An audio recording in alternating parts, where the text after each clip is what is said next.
Professor के पद पर कार्यरत हूँ और यहाँ मैं डीन शिक्षा संकाय भी हूँ। उस कैपेसिटी के अंदर मैं जो यहाँ फिजिकल एजुकेशन डिपार्टमेंट में असिस्टेंट और एसोसिएट प्रोफेसर की जो सिलेक्शन की प्रोसेस चल रही थी, तो उस प्रोसेस में मैं मीन स्टैट्यूटरी जो पावर्स हैं उसमें पार्टिसिपेट कर रहा था, जिसके अंदर वाइस चांसलर साहब उसमें चेयर कर रहे थे और जो रजिस्ट्रार डॉक्टर राजेश पुनिया हैं वो सेक्रेटरी थे और उनका काम सिर्फ प्रोसीडिंग लिखना होता है। और उसके में 3 मेंबर थे, एक पंजाब यूनिवर्सिटी पटियाला से, एक पंजाब यूनिवर्सिटी चंडीगढ़ से और एक महेंद्रगढ़ से सेंट्रल यूनिवर्सिटी से, और एक हमारी एससी और वीमेन नॉमिनी थी मैडम यहीं डिग्री कॉलेज से, और जो चांसलर नॉमिनी थे हमारे मींस गवर्नर साहब के वो डॉक्टर सतीश मलिक जी थे, लाइब्रेरियन हैं रोहतक के अंदर, MDU रोहतक के अंदर। ये हमारी सिलेक्शन कमेटी थी।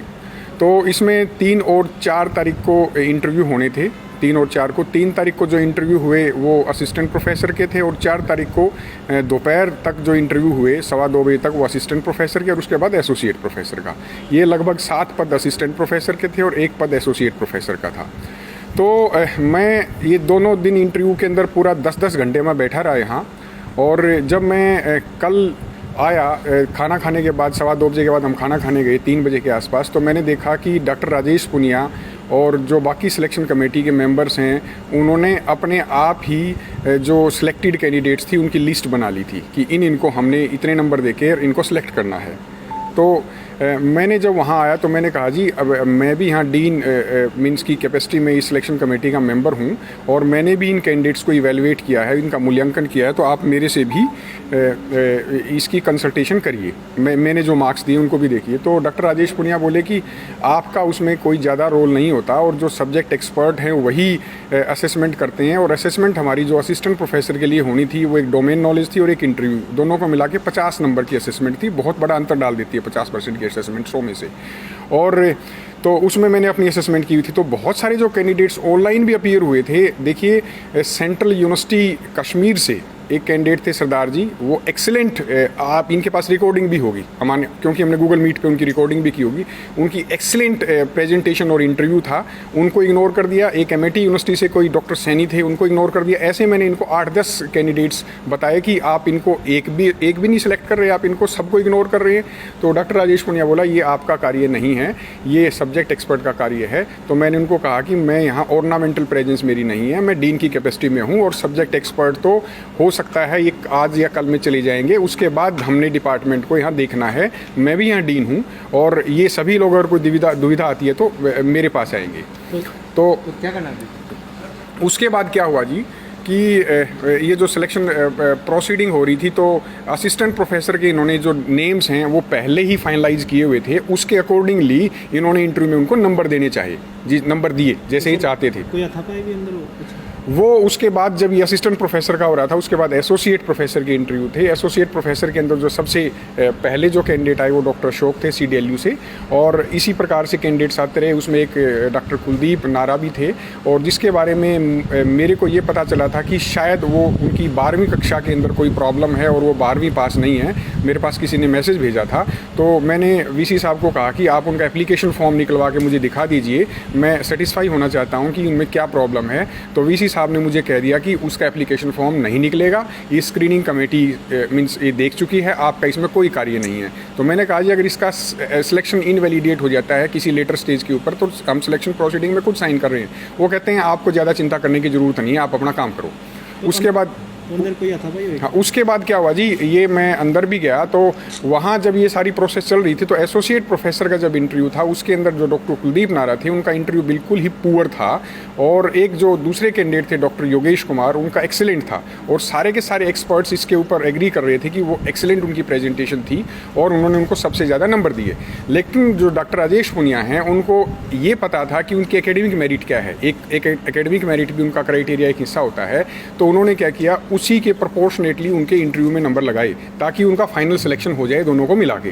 तो मैंने उनको कहा कि आप ऐसी फिक्सिंग क्यों कर रहे हैं? अगर किसी व्यक्ति की हमारे सामने लाइव प्रेजेंटेशन मींस एक्सीलेंट है और जो दूसरे की प्रेजेंटेशन है वो बिल्कुल ही पुअर है, वो कहीं उसके आसपास भी नहीं है, तो आप उसको इतने ज़्यादा नंबर दे के उसको सिलेक्ट करेंगे तो ये नया डिपार्टमेंट है, नई यूनिवर्सिटी है, इनके भट्ठे बैठ जाएंगे। और अगर ये ऑलरेडी फिक्स्ड हैं ये सब चीज़ें, तो फिर आप ये इंटरव्यू क्यों करवाते हैं? इसकी क्या ज़रूरत है? और एक गरीब बच्चा जो श्रीनगर से ऑनलाइन इंटरव्यू अटेंड कर रहा है, कोई भोपाल से कर रहा है, कोई लखनऊ से कर रहा है, या यहाँ के गरीब बच्चे हैं, उनको आप कहीं भी किसी भी तरह से आप उनको देख ही नहीं रहे उनकी मेरिट क्या हैं।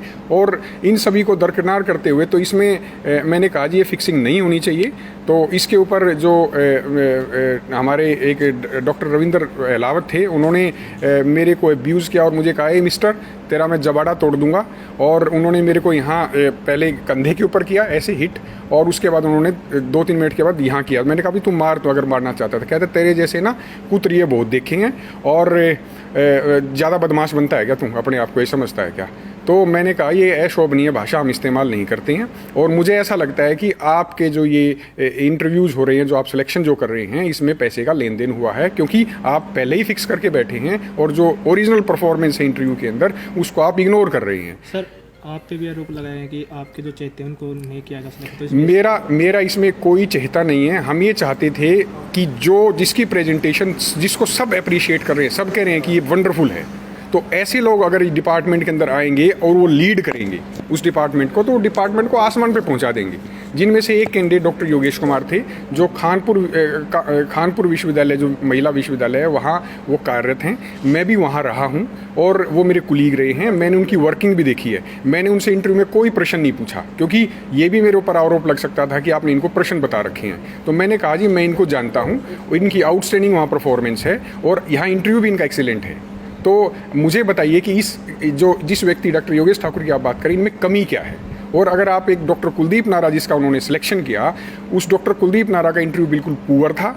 और जब मैंने इसको ऑब्जेक्ट किया तो जो डॉक्टर रविंदर पाल अहलावत थे, वो हमेशा ही हिट करने की सोचते थे और वो ऊंची आवाज़ में बात करते थे। और जब उनके एप्लीकेशन फॉर्म मैंने मांगी, वो मुझे एप्लीकेशन फॉर्म भी नहीं दी गई, जहाँ से मेरे को डाउट क्रिएट हुआ तो कि आपने धरना स्टार्ट कर दिया। मैंने धरना स्टार्ट कर दिया, क्योंकि मेरी नज़र के अंदर जो मेरी समझ में आया, ये सारी की सारी जो अपॉइंटमेंट्स थी ये फिक्स्ड हैं, ऑलरेडी फिक्स थी। और जो इन्होंने इंटरव्यू किया ये एक सिर्फ मीन्स दिखावा था, और जिससे जो गरीब बच्चे हैं जो इनके अंदर compete कर सकते हैं, जो दूर दूर से बच्चे ऑनलाइन इस उम्मीद के अंदर कि हमारी अच्छी जगह सिलेक्शन होगा, वो इतनी दूर से ऑनलाइन इंटरव्यू को अटेंड कर रहे हैं। और उनकी एक्सीलेंट प्रेजेंटेशंस हैं। आप देखिएगा, मैंने इनको नाम बताए थे वीसी साहब को, कई लोगों के, कि भाई देखो उनकी कितनी एक्सीलेंट प्रेजेंटेशंस थी। तो इन्होंने कहा जी जो डॉक्टर निशान सिंह कहते हैं जी यूनिवर्सिटी ने डिसाइड करना है, जो यूनिवर्सिटी नाम देगी हम तो उसको ले लेंगे। तो सर अब ये बताइए, जो पुलिस वाले आए थे उन्होंने आपसे क्या?